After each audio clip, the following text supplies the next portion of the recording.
আসসালামু আলাইকুম এভরিওয়ান। স্বপ্ন ভাঙা গল্পের দ্বিতীয় পার্ট। আর আমি অনেক দিন ধরেই রেগুলার গল্প আপলোড দিতে পারতাছি না, যার কারণে তোমরা অনেকেই বলতেছো আমার নাকি অনেক অহংকার বেড়ে গেছে, আর অনেকেই ব্যাড কমেন্ট করতেছো। আসলে ভাই এরকম কিছুই না, আমার লাইফে অনেক ঝামেলা চলতেছে, যার কারণে রেগুলার ভিডিও আপলোড করতে পারতেছি না। তো আশা করি এবার থেকে রেগুলার ভিডিও আপলোড করব। তো চলো বেশি কথা না কইয়া গল্প শুরু করা যাক। দেখতে দেখতে গায়ে হলুদের দিন চলে এসেছে। তো সকালে ফাহিমা সুমন এসে বলল, কি খবর মামা? আমি বললাম, এই তো আলহামদুলিল্লাহ অনেকটাই ভালো। তোদের? সুমন বলল, ভালো, তবে আরো বেশি ভালো তোর বিয়ের জন্য। আমি বললাম, আমি তো বিয়ে করেই ফেলতেছি, তো তোরা কবে বিয়ে করবি? হাইম বলল, বিয়ে তো অবশ্যই করা লাগবে, আগে তোরা কর, আমরা তো এখনো ছোট মানুষ, আমাদের এখনো অনেক সময় আছে। আমি বললাম, তোরা আবার ছোট মানুষ, শালা বুড়ো বেটা কোথাকার। সুমন বলল, দেখ দীপু, সকাল সকাল মেজাজ গরম করবি না, এমনি আসছি আজকে মজা করতে। মারিয়া বলল, কিরে ফাহিমের বাচ্চা, তুই কেমন আছোস? ফাহিম বলল, ভালো। আমি বললাম, কিরে মারিয়া, বড়দের সাথে কিভাবে কথা বলতে হয় জানিস না তুই? মারিয়া আবার মুখ বাঁকিয়ে চলে গেল। সুমন বলল, এই মেয়ে কে রে? আমি বললাম, ভাবির ছোট বোন। আর বলিস না, সবসময় আমার পিছু লেগে থাকে। ফাহিম বলল, তবে ওর মনটা খুব ভালো জানিস। আমি আর সুমন ফাহিমের দিকে তাকিয়ে আছি। সুমন বলল, তোর মতলবটা কি বলতো? ফাহিম বলল, আমার আবার মতলব কি? ওরে দেখেই তো কেমন শিশু শিশু লাগে, দেখিস না? আমি বললাম, ও আচ্ছা তাই নাকি? সুমন বলল, দীপু, আজকে তোর গায়ে হলুদের দিন তাই না? আমি বললাম, তো? সুমন বলল, আজকের এই দিনে আমি আর ফাহিম তোর সাথে একটা বাজি ধরতে চাই। আমি বললাম, ভাই দেখ, কালকে আমার এমনি বিয়ে, আমি কোনো বাজি টাজি তোদের সাথে ধরতে পারবো না। সুমন বলল, আরে বেটা, বাজিটা কি তা শুনবি তো? আমি বললাম, আচ্ছা বল শুনি। ফাহিম বলল, আজকে ভাবিকে যে কোনো ভাবেই হোক, ভাবিকে তোর হলুদ লাগাতে হবে এবং পিক তুলে আমাদের দিতে হবে। আমি বললাম, সময় কতটুকু দিবি? ফাহিম বলল, জানি রাতে হলুদ হয়, তবে তোকে আজকে রাতের 12টা পর্যন্ত সময় দিলাম, যা করবি আজকে রাতে কালকে নিবি না। আমি একটু চিন্তা করে বললাম, হয়ে যাবে। ফাহিম বলল, তাহলে কিভাবে যাবি চিন্তা করলি? আমি বললাম, ভাই দেখ, আমি কোনো মেয়ে বা অন্য কোনো রূপ ধরে যেতে পারবো না, আমি আমার মতো দেখা করে তোদের পিক দিলেই তো হবে। সুমন বলল, হবে। আর বাজিটা হলো, তুই যদি ভাবির গায়ে হলুদ লাগাতে পারিস তাহলে আমাদের 1000 টাকা দিবি, আর না পারলে 5000 টাকা দিবি। আমি বললাম, ওমা, এটা কোনো কথা হলো? এই বাজিটাজি আমি মানি না, আর আমার বাজির দরকার নেই। সুমন বলল, বুঝেছি, 1000 টাকার জন্য ভয় হচ্ছে তাই তো? আর তুই যদি তোর বউকে হলুদ লাগাতে পারোস তাহলে তোর ভবিষ্যৎ বাচ্চাদের দেখাতে পারবি। আমি বললাম, তাই তো, আচ্ছা ওকে ডান, আমি রাজি। মনে মনে বললাম, টাকা নিবি আমার কাছ থেকে তাই তো? দেখে নিব তোদের কেউ। দেখতে দেখতে প্রায় সন্ধ্যা হয়ে গেল। ফোনটা বের করে মিমকে একটা ভিডিও কল দিলাম। নুরি বলল, কি দুলা ভাই, ভালো আছেন তো? আমি বললাম, এই তো আলহামদুলিল্লাহ আমি ভালো আছি, তুমি ভালো আছো তো? নুরি বলল, ভালো। আপুর কাছে কল দিয়েছেন নাকি? আমি বললাম, তোমার আপু কই? নুরি বলল, আপু ওর বান্ধবীদের সাথে কথা বলছে। আমি বললাম, ও আচ্ছা, যখন ফ্রি হবে বলিও তো আমাকে একটা কল দিতে। নুরি বলল, আচ্ছা দুলা ভাই। ফোন রেখে বসে আছি আর মনে মনে চিন্তা করছি, বিয়ে তো করেই ফেলছি, বাবার পর তার বসে বসে খাওয়া যাবে না, নিজে একটা কিছু করতে হবে। আর কত, দেখি কপালে কি আছে। রুমে বসে বসে এইসব চিন্তা করছি আর ফেসবুক চালাচ্ছি। হঠাৎ দেখি রিয়ার ভিডিও কল। কলটা ধরলাম। রিয়া বলল, কি স্যার, কল দিয়েছিলেন নাকি? আমি শুধু রিয়ার দিকে তাকিয়ে আছি। আজকে যেন ওকে খুব সুন্দর লাগছে, মনে হচ্ছে যেন মাত্র গোসল করে এলো, এজন্য সুন্দর লাগছে। রিয়া বলল, এভাবে তাকিয়ে আছো কেন? আমি বললাম, মাত্র কি গোসল করেছো নাকি? রিয়া বলল, আর দেখো, ওয়াশরুম থেকে বের হয়েই তোমাকে কল দিছি। আমি বললাম, এজন্যই তোমাকে অনেক সুন্দর লাগছে। রিয়া বলল, আর অন্য সময় লাগে না বুঝি? আমি বললাম, তুমি আমার কাছে সবসময় সুন্দর। রিয়া বলল, জানি আমি। রিয়া, কালকে আমাদের কাজ হয়ে যাবে মনে হচ্ছে রে, কিন্তু কালকে তো তোর। রিয়া বলল, চুপ কর আর রুম থেকে বাইরে হ। আমি বললাম, কে ওটা আর কিসের কাজ? রিয়া বলল, আরে আমার বান্ধবী, ওর নাকি কোনো ছেলেকে পছন্দ হয়েছে, তাই এ কথা বলছে। আমি বললাম, আচ্ছা রিয়া, প্রেম ছাড়া কি দুনিয়ায় চলে না? রিয়া বলল, কেন চলে তো, কেন আমি প্রেম করি? আমি বললাম, তাহলে আমার সাথে কে প্রেম করে বুঝি? রিয়া বলল, আমি তো আমার হবু জামাইয়ের সাথে প্রেম করি, তাও মা বাবাকে জানিয়ে, তাদের হুকুম আছে, এটা দোষের কিছু না। আমি বললাম, তাই নাকি ম্যাডাম, খুব কথা বলতে শিখে গেছেন দেখি। রিয়া বলল, বলতে তো হবেই, বউটা কার? আমি বললাম, কার আবার, আমার বউ। রিয়া বললাম, তো তুমি জানো না? আমি বললাম, আচ্ছা আমরা বিয়ের পর কোথায় হানিমুনে যাব? রিয়া বললাম, আমার তো হানিমুন করার ইচ্ছাই নাই, অযথা টাকা নষ্ট করে লাভ আছে বলো? আমি বললাম, না না, হানিমুনে যাব। রিয়া বলল, আমি আমার স্বামীর টাকায় হানিমুনে যাব, অন্য কারোর টাকা দিয়ে নয়। আমি বললাম বুঝেছি, তুমি কি বলতে চাও। রিয়া বলল আচ্ছা ফোন রাখি, আমার একটু কাজ আছে। আমি বললাম ওকে, ভালো থেকো বাই। ফোন রাখার পর চিন্তা করছি, হঠাৎ কেমন যেন বুকের বাম পাশে ব্যথা করতে লাগলো, কেন জানি মনে হতে লাগলো স্বপ্নের মতো কিছু ঘটতে চলেছে আমার সাথে, কিন্তু এমনটা কেন মনে হচ্ছে আমি বুঝতে পারছি না। তাহলে কি রিয়াকে আমি দূর উল্টাপাল্টা কি যে চিন্তা করি আমিও না। কালকে মাত্র আমাদের বিয়ে হবে, আর আমিও না রিয়া হানিমুনে যেতে চাই আমার টাকা দিয়ে, আর ও তো ভুল কিছু বলে নাই, স্বামীর টাকা দিয়ে সবাই তো হানিমুন করতে চাই, এটা তো সব মেয়েদের ইচ্ছা। রাত প্রায় 11টা হয়ে গেল। আমি বললাম ভাবি ভাবি ও ভাবি। ভাবি বলল কি হয়েছে, এত চিল্লাচিল্লি কেন করছো। আমি বললাম আমাকে একটু হেল্প করো তো। ভাবি বললাম বলে ফেল, কি হেল্প করতে হবে। আমি বললাম হলুদ আছে তোমার কাছে। ভাবি বলল আছে তো মনে হয়, কেন কি করবে। আমি বললাম থাকলে নিয়ে আসো তো, একটু দরকার আছে। ভাবি কই থেকে হলুদ নিয়ে এসে হলুদের বাটিটা আমার কাছে দিল। আমি বললাম তাহলে আমি যাই কেমন ভাবি। ভাবি বলল এই দাঁড়াও দাঁড়াও, কোথায় যাবে সেটা তো আগে বলো। আমি বললাম আসলে রিয়ার সাথে একটু দেখা করতে যাইতেছি। ভাবি বলল তো হলুদ কেন। আমি বললাম এটার দরকার আছে, আর 12টার আগে যেতে হবে। বাই ভাবি, পরে এসে তোমাকে বলবো। বাইকটা নিয়ে রিয়ার বাসার উদ্দেশ্যে রওনা দিলাম। যেতে যেতে প্রায় 20 মিনিট হয়ে গেল। বাইকটা রেখে কোনো মতে গেট পার হলাম। রিয়ার বাসায় উকি দিয়ে দেখি সবাই বসে আড্ডা দিচ্ছে। রিয়া নাই, মনে হয় ও রুমে, আর রিয়ার রুমটাও আমি চিনি, কিন্তু উপরে উঠবো কিভাবে। হলুদের বাটিটা হাতে নিয়ে এই তো পেয়েছি মইটা দিয়ে কোনো রকম উপরে উঠলাম। দেখি রিয়া বসে বসে কি যেন লিখছে, কেমন পড়াশোনা করে এখন বুঝতে পারছি। কালকে তার বিয়ে, আসে পড়াশোনা করে এখনো। জানালা খোলাই রেখেছে হাওয়া ঢোকার জন্য। আমি জানালা পার করে রিয়ার রুমে ঢুকলাম। দেখি 12টা বাজতে আর মাত্র 10 মিনিট আছে। কোনো কথা না বলে 2 হাতে হলুদ নিয়ে পেছন থেকে রিয়ার গালে লাগিয়ে দিলাম। রিয়া যেই চিৎকার দিতে যাবে, পিছন থেকে আমাকে দেখে আর কিছু বলে নাই, তবে ওর মুখ দেখেই বোঝা যাচ্ছে ও খুব রেগে আছে। আমি কথা বলার কোনো সুযোগ না দিয়ে ইচ্ছা মতো হলুদ লাগিয়ে কয়েকটা পিক তুলে সুমন আর ফাইমকে দিয়ে দিলাম। আহা, এখন আমার কাজ শেষ, কি শান্তি লাগছে বলার বাইরে। রিয়ার আগে কোনো কথা বলতে পারছে না। আমি রিয়াকে ধরে ওয়াশরুমের সামনে নিয়ে যেয়ে বললাম যাও ফ্রেশ হয়ে আসো, পরে যা করার ইচ্ছে হয় করিও আমাকে। রিয়া ওয়াশরুম থেকে বললাম ওই আমার টাওয়ালটা দাও তো। আমি টাওয়ালটা হাতে নিয়ে বললাম তুমি কি আবার গোসল করলে। রিয়া বলল এই কোনো কথা বলবি না। আমি ভয়ে ভয়ে টাওয়ালটা দিয়ে দাঁড়িয়ে আছি। রিয়া বলল বিছানার উপর থেকে কাপড়গুলো দাও তো। আমি বললাম কোনো কাপড় নাই বিছানার উপরে। রিয়া বলল এই দেখ যেইটা আছে ওইটা দে তো, একটু জোরে বলল। আমি ভয়ে ভয়ে দিয়ে দিলাম, না জানি আজকে আমার কপালে কি হয়। রিয়া ওয়াশরুম থেকে বের হয়ে বালি দিয়ে আমাকে মারতে লাগলো। আমি রিয়াকে জোর করে জড়িয়ে ধরে বললাম শান্ত হও বাবু। রিয়া বলল কি শান্ত হবো, এই মাঝরাতে আমাকে এসে হলুদ লাগিয়ে দিলা, এইসব পাগলামি কেন করছো। জানো গোসল করতে আমার কত ঠান্ডা লাগছে।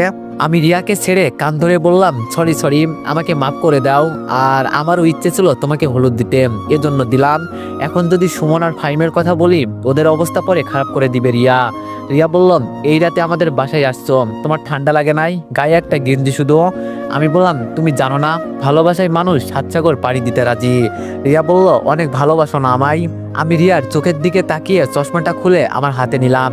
আমি বললাম অনেক অনেক ভালোবাসি তোমায়, যা বলে বোঝাতে পারবো না। রিয়ার চশমাটা আমার চোখে পড়ে নিলাম। আমি বললাম কেমন লাগছে আমাকে রিয়া। রিয়া আমার কাছে এসে বলল অনেক সুন্দর লাগছে। আমি বললাম রিয়া আমি কি তোমাকে একটু জড়িয়ে ধরতে পারি। রিয়া বলল আগে তো ধরছিলাম, তখন তো আর অনুমতি নাও নাই, এখন আর ধরতে হবে না, যা করার কালকে অনুমতি দিব। আমি বললাম কালকে তুমি দিলেই কি আর না দিলেই কি, আমি আমার জিনিস তো নিয়েই ছাড়বো। রিয়া বলল দেখা যাবে স্যার। আমি বললাম অনেক ভালোবাসি তোমায় জান। রিয়া বললাম আমি যদি কোথায় হারিয়ে যাই পারবে তো একা থাকতে। আমি বললাম তোমার মাঝেই আমি বেঁচে আছি, তুমি চলে গেলে আমি কিভাবে বাঁচবো। হঠাৎ বাইক থেকে কে জানি বলল রিয়া রিয়া তুই কার সাথে কথা বলছিস, এই খাইছে রে, এখন কি করব, ধুর আর ভালো লাগে না, ধরা পড়লে তো জামিন নাই। রিয়া বলল আম্মু ফোনে কথা বলছি। শাশুড়ি বলল আচ্ছা তো রাত করিস না, তাড়াতাড়ি ঘুমিয়ে যা। রিয়া বলল আচ্ছা আম্মু। আমি বললাম ভয় পেয়ে গিয়েছিলাম জান। রিয়া বলল ভয় পার কি আছে, তুমি তো এই বাড়ির জামাই। আমি বললাম তাও তো সম্মান বলে একটা কথা আছে না, এ কি তুমি হলুদের বাটিটা হাতে নিলা কেন। রিয়া বলল তোমার ইচ্ছা আছে আমাকে হলুদ দেওয়ার, আর আমার নেই বুঝি। আমি বললাম দেখো রিয়া এই রাতে গোসল করলে ঠান্ডা লাগবে না বুঝি, তুমি কি চাও তোমার জামাই অসুস্থ হয়ে যাক। রিয়া বলল, আমি গোসল করতে পারলে তুমিও করতে পারবে, এখন চুপচাপ দাঁড়িয়ে থাকো, নড়াচড়া করবা না একদম। রিয়া আমাকে ইচ্ছে মতো হলুদ দিল। আমি বললাম, আচ্ছা রিয়া, তাহলে আমি যাই, বাবু বাসায় গিয়ে গোসল করতে হবে। রিয়া বলল, এত সহজে কিভাবে যাবা গো আমার জামাই, তোমার শ্বশুর শাশুড়ির সাথে দেখা করে যাও, ওনারা কি বলবে শুনে যাও, বলে রিয়া আমার দিকে এগিয়ে আসতে লাগলো। আমি বললাম, এই দেখো রিয়া, একদম না, প্লিজ প্লিজ এমন করো না বাবু, আমার সম্মান থাকবে না। রিয়া এসে আমার হাত ধরে টেনে রুম থেকে বাইর করলাম। এখন তো কান্না করতে ইচ্ছে করছে, কেন যে নিজের কপালে নিজে কুড়াল দিতে এলাম। আমি বললাম, রিয়া এটা করতে পারো না আমার সাথে। রিয়া বলল, কিছু হবে না বাবু, আমি আসি তো, চলো। নিচে নামার পর দেখি সবাই কেমন জানো আমার দিকে অবাক চোখে তাকিয়ে আছে। নুরি বলল, এই ছেলে কে আপু, আর কই থেকে আনলা, কেমন জানো চিনা চিনা লাগছে, আর ওর গালে হলুদ দেওয়া কেন? শ্বশুর বলল, কিরে মা, কে এই ছেলে, আর তোর সাথে কি? আসলে আমার পুরো মুখে হলুদ লাগানো, ইচ্ছে মতো দিছে রিয়া। রিয়া বলল, একে চিনতে পারছো না তোমরা? শাশুড়ি বলল, চিনা চিনা লাগছে। রিয়া বলল, আরে এটা তোমাদের বেচারা জামাই, আসছিল আমাকে হলুদ দিতে, উল্টা ওকে দিয়ে দিলাম। সবাই কেমন যেন হাসতে লাগলো আমার দিকে তাকিয়ে। ইস, কি লজ্জা কি লজ্জা, তোর কেন যে আসতে গেলাম এখানে। রিয়ার এক বান্ধবী বলল, এটা তোর জামাই? রিয়া বলল, রিয়ার বান্ধবী বলল, খুব হ্যান্ডসাম আছে বলতে হবে। আমি বললাম, আম্মু ভালো আছেন? শাশুড়ি বলল, বাবা ভালো আছি। আমি বললাম, রিয়া আমি গেলাম, এমনি অনেক রাত হয়ে গেছে। রিয়া বলল, চলো। রিয়াকে নিয়ে বাইরে আসার পর আমি বললাম, রিয়া কাজটা কি ঠিক করলে বলো?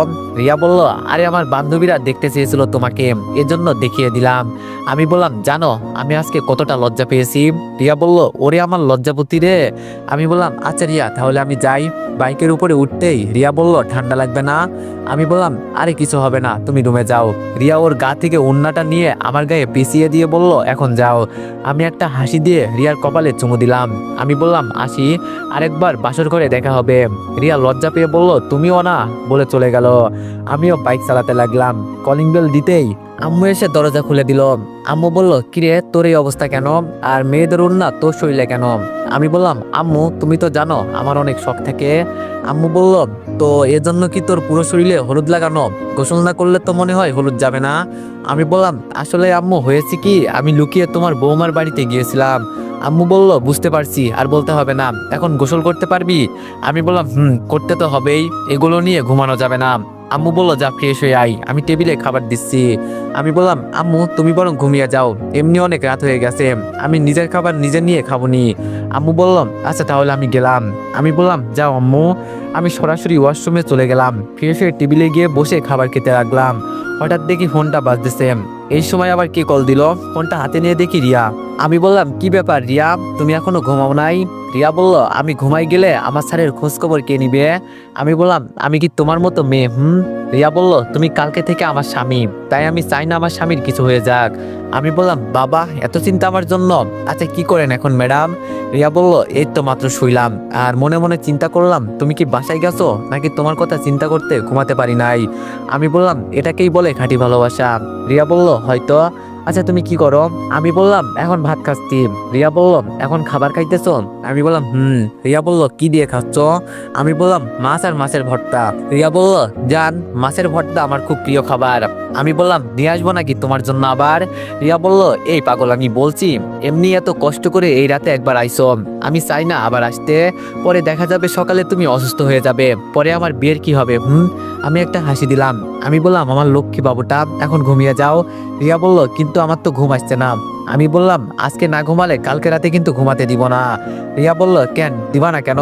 আমি বললাম, কেন তাই তো, তুমি জানো না আমি কোনো কথার উত্তর দিই না। রিয়া বলল, তাই নাকি স্যার, দেখা যাবে। হাত ধুয়ে রুমে চলে গেলাম। রিয়া বলল, আচ্ছা বিয়ের পর আমাকে এভাবে ভালোবাসবে তো? অনেকেই দেখি বিয়ের আগে তাদের ভালোবাসার শেষ নেই, আর বিয়ের পরে কি হয়, হয়তো দেখা যায় বউকে মেরে একেবারে হাসপাতালে পাঠিয়ে দিয়েছে। আমি বললাম, আচ্ছা আজকে তোমাকে কি কোনো ভূতে টুটে ধরছে নাকি? রিয়া বলল, কেন, তোমার কি আমাকে এমন মনে হয়? আমি বললাম, যেই সব কথা বলছো না তুমি, আমার কাছে আমার বউ রানী হয়ে থাকবে, আমার বউকে আমি কোনো কষ্ট দিতে চাই না বলে নিজে রান্না করতে শিখলাম, যাতে বউকে মাঝে মাঝে সাহায্য করতে পারি, আর আমার বউ অসুস্থ হয়ে গেলে যাতে আমি রান্না করতে পারি। হয়তো আমি কোনো দেশের রাজা না, তো কি হয়েছে, আমার কাছে আমার বউ রানী হয়ে থাকবে সব সময়। রিয়া, ও রিয়া, ঘুমিয়ে গেলে নাকি? রিয়া বলল, না গো, তোমার কথা শুনতেছিলাম, আসলেই বাবা ঠিকই বলেছে, ছেলেটা খুব ভালো। আমি বললাম, কেন, তোমার বুঝি আমাকে ভালো মনে হয় না?